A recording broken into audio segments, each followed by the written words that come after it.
राणा सांगा कल भी महान थे, आज भी महान है और सदियों तक महान रहेंगे। अरे तुम लोग जो एक घर की चापलूसी करते हो, वो भारत के स्वाभिमान पे सवाल खड़ा करते हो। आज की इस पावन कार्यक्रम में इस अध्यात्म की भूमि को प्रणाम करता हूं। मुझे पता है कि जब बादाम का हलवा खाते हुए कंकड़ आता है तो तकलीफ होती है, इसलिए इतने शानदार कार्यक्रमों में भाषण थोड़ा सा दिक्कत करता है, लेकिन अब इतना दूर से बुलाया है तो सुनना तो पड़ेगा। इसलिए भिनवाल की इस पावन भूमि को प्रणाम करता हूं। यहां की हस्तकला जो पूरी दुनिया में प्रसिद्ध है, उस कलाकारों को प्रणाम करता हूं। और बताते हैं कि इस भूमि का रिश्ता भगवान विष्णु की पत्नी लक्ष्मी से भी रहा है, तो ऐसी अध्यात्म की पावन भूमि को प्रणाम करता हूं। आज के इस कार्यक्रम में ये जो सुभाष चंद्र बोस और चंद्रशेखर आजाद बनकर के बैठे हैं, ये झांसी की रानी बनकर के बैठी है, ये चेहरे पर मुस्कान और तेज होना चाहिए, इसलिए तेज और मुस्कान के साथ में बैठ करके इस कार्यक्रम का आनंद लीजिए। आज के इस कार्यक्रम में हमारे बीच में उपस्थित मुख्य वक्ता, जिनको हम सबने सुना, आदरणीय भाई साहब श्री पवन जी के लिए एक बार चाहूंगा जोरदार तालियां बजाइए। अगर शाम तक बेटा घर पर नहीं आता है तो मां 7 बार फोन करती है कि बेटा घर पर क्यों नहीं आया, लेकिन ये वो लोग हैं जो अपने परिवार को छोड़ करके भारत माता की जय जयकार और वंदे मातरम का गान करने के लिए अपना पूर्णकालिक जीवन इस देश को देने वाले लोग हैं। एक बार जोरदार तालियां पवन जी के लिए बजाइए। आज के इस कार्यक्रम में हमारे बीच में उपस्थित इसी कॉलेज से निकले, क्योंकि आज से 10 साल पहले 2015 या 16 में शायद मैं इसी कार्यक्रम में एक आया था, और 10 साल बाद में इस कार्यक्रम में आया हूं। भारत बहुत बदल चुका है। उस समय आया तब गुरुजी इसी कॉलेज में थे, आदरणीय श्री अरुण जी दवे। इस कॉलेज में हम सबका और युवाओं का मार्गदर्शन करने वाले प्राचार्य श्री धर्मपाल जी, मेरे अनुज और भारतीय जनता पार्टी के हमारे मंडल के अध्यक्ष प्रकाश जी जांगू, श्री अशोक सिंह जी राजपुरोहित, हमारे बहुत ही वरिष्ठ कार्यकर्ता रहे विद्यार्थी परिषद के श्री चैनाराम जी, हमारे जिले के विद्यार्थी परिषद के संयोजक श्री पंकज जी, श्री मयंक जी दवे, हमारे विभाग प्रमुख नरेश जी और एबीवीपी की समस्त टीम, आप सबको तहे दिल से इस शानदार आयोजन के साथ साथ इस कॉलेज को सूर्य ग्रहण से मुक्त करने के लिए भी बधाई और शुभकामनाएं देता हूं। लंबे समय बाद ऐसे आयोजन के आप सब लोग साक्षी बन रहे हैं। एक बड़ा आंदोलन यहां पर खड़ी इस बहन को आप देख रहे हैं। ऐसे कार्यकर्ताओं के नेतृत्व में पवन जी, प्रकाश जी जांगू और जिन लोगों ने एक लंबी लड़ाई लड़ करके इस कॉलेज कैंपस के अंदर पुनः भारत माता की जय जयकार और वंदे मातरम के नारों को गुंजायमान किया, इसके लिए एबीवीपी की भिनवाल इकाई को मैं बहुत बहुत बधाई और शुभकामनाएं देता हूं। क्या है विद्यार्थी परिषद, क्या है एबीवीपी? 9 जुलाई 1949 को इस देश में जिस संगठन की स्थापना हुई, उसका एकमात्र उद्देश्य यही था कि हमारे घर से निकलने वाला नौजवान, हमारे घर से निकलने वाली बहन जब घर से निकले तो माता पिता के चरण स्पर्श करे, कॉलेज कैंपस में आए तो गुरुजनों के चरण स्पर्श करे, जिस क्लास में पढ़े उस क्लास में टॉप आए, लेकिन जब इस देश को जरूरत पड़े, जब भारत माता आवाज लगाए, जब देश के गद्दार खड़े हो, तो वही विद्यार्थी परिषद के कार्यकर्ता सरस्वती माता को प्रणाम करके भारत माता की जय जयकार करते हुए सड़कों पर निकल करके उन गद्दारों को जवाब देने का काम करते हैं। ऐसी तरुणाई को खड़ा करने का काम विद्यार्थी परिषद ने किया है। इसलिए एबीवीपी के इन सब कार्यकर्ताओं को मैं अभिनंदन करता हूं। मैं आप सब लोगों को बधाई देता हूं, क्योंकि आज के इस कार्यक्रम में बड़ी संख्या में बहनें हैं। मैंने पवन जी को कहा, बहुत सारे कार्यक्रम में जाते हैं, लेकिन बहनों की संख्या मैं यहाँ बहुत देख रहा हूं, और पीछे वेटिंग में भी कुछ बहनें खड़ी है। मैं आप सब बहनों को देख करके मेरा मन हर्षित और प्रफुल्लित है, क्योंकि जिस देश में ऐसी सक्रिय बहनें हो, वो देश कभी गुलाम नहीं हो सकता। और इस जालोर की इस जिले में जहां हम खड़े हैं, वहां का उदाहरण देश और दुनिया में मैं देता हूं। हम में से बहुत सारी बहनों ने हीरा दे का नाम नहीं सुना होगा। किस किस ने सुना है? हाथ खड़ा करें।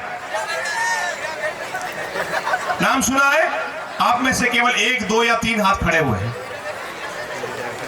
जालोर जिले में जब अलाउद्दीन खिलजी ने आक्रमण किया और जालोर को जब कब्जे करने की कोशिश की, तब हीरा दे नाम की एक बहन थी, जिसका पति ने अपने जालोर जिले और अपनी माटी के साथ गद्दारी करके अलाउद्दीन खिलजी को सारे गुप्त रास्ते बताए।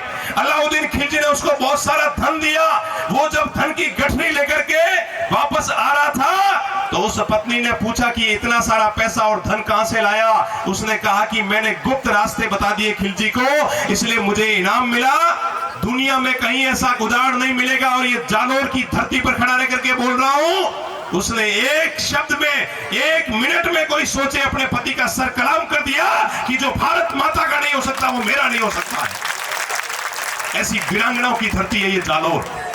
इसलिए बहनों को जब देखते हैं तो वो सारी लोग याद आते हैं जिन्होंने इस देश के लिए, मान सम्मान के लिए अपने प्राणों का बलिदान दिया है। 2014 से पहले इस देश का युवा निराश था। 2014 से पहले ये देश में नौजवान सोचता था कि कब इस देश में कोई ऐसी ताकतें खड़ी होगी जो भारत के स्वाभिमान को जिंदा करेगी। लेकिन 2014 में जब इस देश की सत्ता बदली और जब इस नौजवान ने अपनी ताकत को दिखाया तो देश की सत्ता बदलते ही दुनिया के अंदर भारत माता की जय जयकार और वंदे मातरम के नारे लगे। अमेरिका और ऑस्ट्रेलिया की धरती पर भी वंदे मातरम और भारत माता की जय जयकार के नारे लगे। हम ये नहीं चाहते कि देश की सत्ता पर कौन बैठे, हमको नहीं फर्क पड़ता कि दिल्ली में कौन राज करता है, हमको नहीं फर्क पड़ता कि प्रदेश का मुख्यमंत्री कौन है, लेकिन देश के नौजवान को फर्क पड़ता है जब भारत का प्रधानमंत्री भारत माता की जय जयकार और वंदे मातरम के नारे बोलता है। देश के नौजवान गर्व से सीना चौड़ा होता है जब राजस्थान की सरकारों में बैठे हुए लोग भारत की सनातन संस्कृति और हिंदू धर्म के लिए खड़े होते हैं। इसलिए मैं आप सब लोगों से आह्वान करता हूं, अपने गली मोहल्ले से निकलने वाले वार्ड पंच, अपने गांव से निकलने वाले सरपंच, अपनी विधानसभा से निकलने वाले विधायक, अपनी संसद से निकलने वाले सांसद, उन सबको चुनने से पहले तय करिए कि ये वो लोग होने चाहिए जिनको भारत माता की जयकार करने में शर्म नहीं आए। ये वो लोग होने चाहिए जो अफजल के समर्थन में खड़े नहीं हो।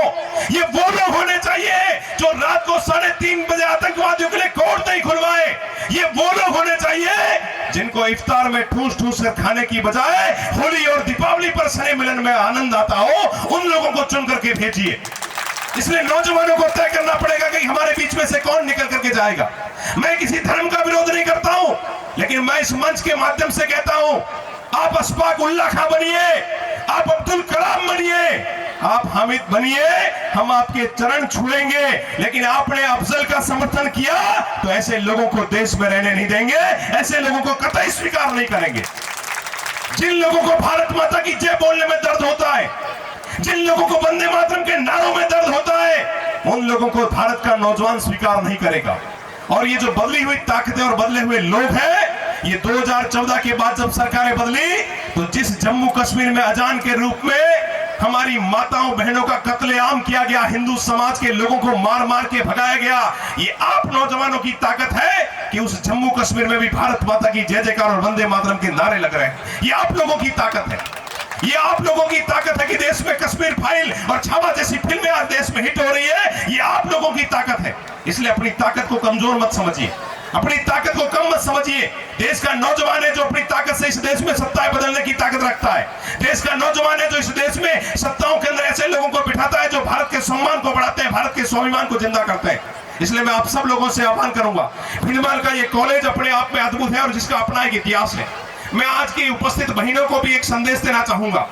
राजस्थान दिवस के कार्यक्रम राजस्थान सरकार कर रही है और जिस समय इतनी बड़ी मात्रा में बहनें यहाँ पर बैठी है, उस समय राजस्थान के मुखिया बाड़मेर के अंदर बहुत बड़ी संख्या में माताओं बहनों को नई सौगात देकर के एक बड़े महिला सम्मेलन को संबोधित कर रहे हैं। उधर वो बहनों का सम्मान कर रहे हैं और इधर एबीवीपी आप सबके बीच में भारत माता की जय जयकार कर रही है। ऐसा सौभाग्य आज के दिन हम सबको मिला है।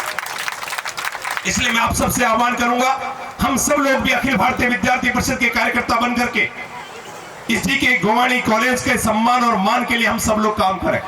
इस कॉलेज कैंपस में शिक्षा का अच्छा वातावरण बने, इस कॉलेज कैंपस में पढ़ने वाला विद्यार्थी अपने माता पिता का सम्मान करे, इस कॉलेज कैंपस से निकलने वाला विद्यार्थी अपने राष्ट्रवाद और राष्ट्र के स्वाभिमान के लिए काम करे और हम सब लोग मिलकर के इस आसपास के वातावरण को इस तरह बनाएं कि आने वाले समय में भारत विरोधी ताकतों को मुंह तोड़ जवाब मिल जाए। मैं आप सब लोगों को आज के इस सफल आयोजन की बधाई और शुभकामनाएं देता हूं। आप सब लोगों को आने वाले समय में परीक्षा है उसके लिए भी उज्जवल भविष्य की शुभकामनाएं देता हूं।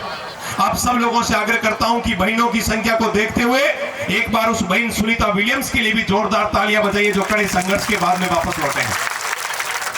इसलिए आज की हमारी ये कार्यक्रम और आज का हमारा ये आयोजन हम सब लोगों को ये कहता है कि हम सब लोग मिलकर के भारत के सम्मान और स्वाभिमान के लिए काम करें। मैं विद्यार्थी परिषद के कार्यकर्ताओं का अभिनंदन इसलिए भी करना चाहूंगा कि कि आपके संघर्ष के कारण ही 10 साल बाद इस कॉलेज कैंपस में इस शानदार वातावरण का माहौल बना है। आपके संघर्ष के कारण ही लंबे समय के बाद में इस कॉलेज कैंपस के अंदर इस आयोजन का आगाज हुआ है। इसलिए हम सब लोग भी विद्यार्थी परिषद के कार्यकर्ता बनकर के आने वाले समय में इस कॉलेज को शिक्षा के क्षेत्र में कैसे आगे बढ़ाएं। भाई पवन जी ने अपनी एक मांग रखी है, आप सब बहनों के लिए पीजी हो जाए। यहाँ पर मैं आपको विश्वास दिलाता हूं कि आपके एक प्रतिनिधि मंडल के तौर पर कुछ 2-4 कार्यकर्ता जयपुर पहुंचे तो मैं स्वयं आपके साथ चल के उच्च शिक्षा मंत्री से बातचीत करके और जो भी प्रयास होगा उसको करके शीघ्र करवाने का मैं पूरा प्रयास करूंगा। मैं आप सब लोगों को एक बार पुनः अभी जो होली गई है उस होली की भी शुभकामनाएं देता हूं, लेकिन आप सब लोगों से आह्वान भी करता हूं, ये संक्रमण का काल चल रहा है। देश में बहुत सारे लोग हैं जो अलग अलग भाषाओं में अलग अलग रूप में आपके सामने आएंगे।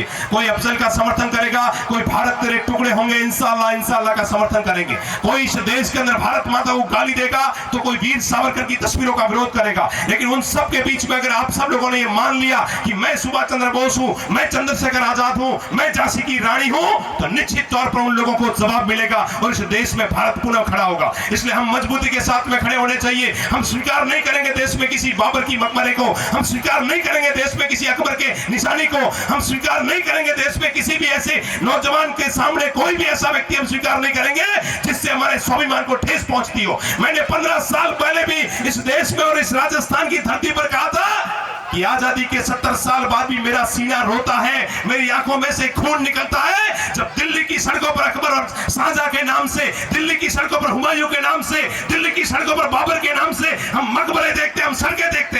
क्यों नहीं सुभाष चंद्र बोस दिखे वहां पर, क्यों नहीं चंद्रशेखर आजाद दिखे वहां पर, क्यों नहीं राणा सांगा दिखे वहां पर, क्यों नहीं महाराणा प्रताप दिखे वहां पर, क्यों नहीं झांसी की रानी दिखे वहां पर। देश में काम करना होगा तो देश की सत्ताओं को करना होगा। हमें कोई फर्क नहीं पड़ता देश की सत्ता पर कौन बैठता है, लेकिन उनके रगों के अंदर दौड़ने वाला खून भारत माता का होना चाहिए, उनकी जुबान पर भारत माता की जय जयकार होनी चाहिए। वो अगर इस देश के सम्मान के लिए काम करेंगे, इस देश के स्वाभिमान के लिए काम करेंगे तो हम नौजवान अपना सर काट करके भी सत्ताओं के चरणों में रख देंगे। लेकिन देश की सत्ताओं का फायदा उठा करके अगर कोई ये सोचता है कि इस देश में हुमायूं को चलने देंगे तो वो जमाना चला गया है। हमने कभी हुमायूं को स्वीकार नहीं किया है, न करेंगे न भविष्य में करने देंगे। हम इस देश में स्वीकार करेंगे तो राणा सांगा को करेंगे, महाराणा प्रताप को करेंगे, हम महाराणा झांसी की रानी को करेंगे। इसलिए आप सब लोगों से आह्वान करता हूं, युवाओं से भी आह्वान करता हूं, आगे बढ़िए, भारत का नेतृत्व करिए, आगे बढ़िए, भिनमाल का नेतृत्व करिए। राजनीति में चाणक्य ने कहा था कि लोग कहते हैं कि राजनीति बहुत गंदी है, लेकिन जब तक उस गंदगी में उतरोगे नहीं तब तक वो साफ नहीं होगी। और देश के गद्दारों को अगर देश से निकालना है तो नौजवानों को भी राजनीति और सामाजिक क्षेत्र में खड़ा होना पड़ेगा। वो नौजवान आगे आएंगे तभी देश मजबूत होगा, नौजवान आगे आएंगे तभी देश का सम्मान और स्वाभिमान खड़ा होगा। इसलिए आप सब लोगों से आह्वान करता हूं, अपने घर परिवार में भी वातावरण को खड़ा करिए। मैं आप सब बहनों से भी एक अपील करता हूं जो इस समय देश भर में बहुत बड़ी मांग चल रही है। 18 साल तक जो माँ बाप अपनी बेटी को पालते हैं, 20 साल तक माँ बाप अपने आंसुओं में रो रो करके उस बेटी को शिक्षा देते हैं, और वो 20 साल की बेटी अपनी कॉलेज कैंपस के बाहर 10वीं फेल में पढ़ने वाले कुछ चवन्नों के चक्कर में, अपनी कॉलेज कैंपस के बाहर बाइकों पे चक्कर काटने वाले कुछ लोगों के चक्कर में लव जिहाद का शिकार बनकर अपने माँ बाप को मरने पर मजबूर कर देती है। मैं आप सब बहनों से आग्रह करता हूं और मैं प्रत्येक मंच पर कहता हूं, हम सब लोग अपने इस यौवन काल में जितना आनंद ले सकते हैं आनंद से जीना चाहिए। मौज मस्ती करो, हंसी खुशी करो, खेलो कूदो नाचो, लेकिन आप सब बहनों को एक निवेदन करता हूं, जीवन में ऐसा कोई काम मत करना जिससे आपकी माँ बाप की आंखों में से आंसू आए, क्योंकि इस धरती पर कोई माँ बाप है तो भगवान का सच्चा रूप माँ बाप है। अगर इसलिए आपके कारण किसी माँ बाप की आंखों में से आंसू आते हैं तो आपकी जिंदगी कोई काम की नहीं है। मैं आप सब बहनों से आग्रह करता हूं, पढ़िए झांसी की रानी को, पढ़िए किरण बेदी को, पढ़िए सुनीता विलियम्स को, और पढ़िए उन माताओं बहनों को जिन्होंने अपने प्राणों का बलिदान देकर के इस देश के सम्मान को बढ़ाया है। महाराणा प्रताप के भाई शक्ति सिंह की एक बेटी थी किरण देवी। किरण देवी को शादी की बीकानेर के अंदर, अकबर की नजर उस पर पड़ी तो अकबर ने उसको अपने महल में बुला दिया। बोला, किरण देवी मेरी नजर तेरे पर बहुत लंबे समय से थी और मैं चाहता हूं तू मेरे से शादी करे। उस किरण देवी का जर्रा जर्रा कांप उठा और जिस कालीन पर अकबर खड़ा था, किरण देवी ने उसका कोना पकड़ करके खींचा, अकबर गिर गया और किरण देवी कटार लेकर उसकी छाती पे चढ़ गई कि बोल अकबर तुझे क्या चाहिए। अकबर की बोलती बंद होगी। उसने कहा मां मुझे माफ कर दे। वो किरण देवी बनने की ताकत रखिए, वो झांसी की रानी बनने की ताकत रखिए, वो सुनीता विलियम्स बनने की ताकत रखिए। तब दुनिया और देश में आपको याद किया जाएगा।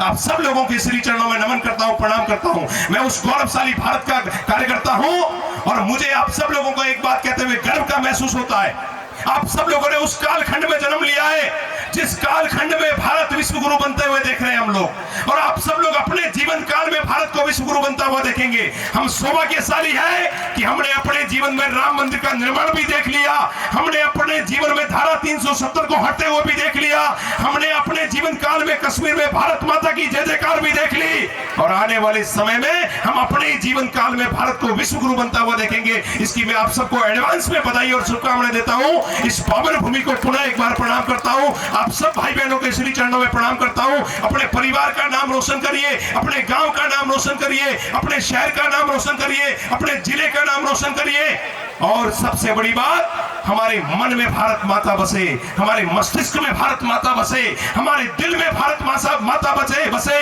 हमारी सोच में भारत माता बसे, हमारे शब्दों में भारत माता बसे। जब हम देश के सम्मान और स्वाभिमान के लिए काम करेंगे तो किसी भी ताकत को यह हिम्मत नहीं होगी कि वो भारत के खिलाफ बोलने की कोई कार्रवाई कर सकता है।